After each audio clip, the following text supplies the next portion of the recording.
Oduu guyyaa kanaan isinitti himaa ani oduu waliin dhugaa isheen himaadha.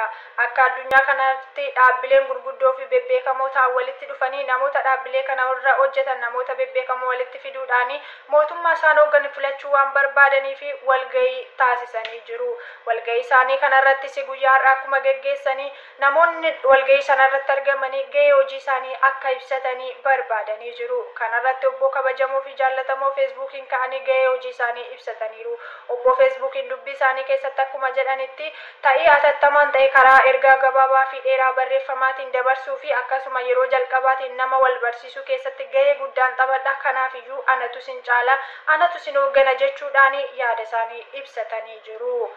Kanarratti aadde Mister Jarrii falmii kaasanii jirani. Aadde Mister Jarrii akkuma dubbatanii karaa alaatiin daftee wal quunnamsiistee ani immoo hariiroo isaanii cimsuu keessatti gahee guddaan qaba. Footoo garaagaraa walii erguu, sagalee daqiiqaa tokko waliif erguu fi hariiroo cimsuu ergaa gabaabaa waliif erguu irratti ani gahee guddaan qaba. Kanaafiyyuu anatu jaalala cimsuu kan danda'u ana waan ta'eef anatu mootummaa ta'ee isin bulchuu danda'a jechuun aadde Mister Jarrii yaada isaanii ibsatanii jiru. Kanarrattis obboon waatsaappii yaada mormii kaasanii jiranii.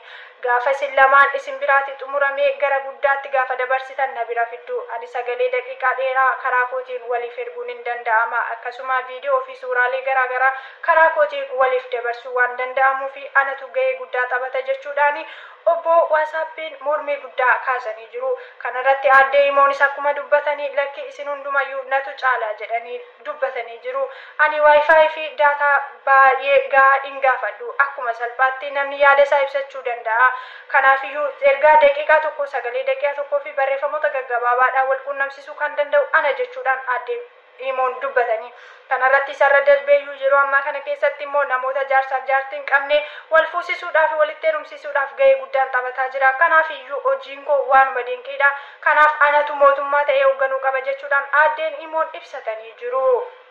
Walgahii kanarratti mormiin akkuma itti fufetti jiraate obbo waayifaayiin achumaa ka'anii hundumti keessaniyyuu anaani kan isin socho'uu dandeessa waan ta'eef anatu mootummaa ta'ee isin bulcha jechuudhaan obbo waayifaayiin ergaa isaanii yaada mormiitiin dabarfatanii jiru. Kanarratti anaa yoo ta'e malee hundumti keessaniyyuu socho'uu hin dandeessan balbala keessan cufattanii galtanii teessu. Kanaaf anatu isin bulchuu qaba jechuudhaan obbo waayifaayiin yaada isaanii kaasanii.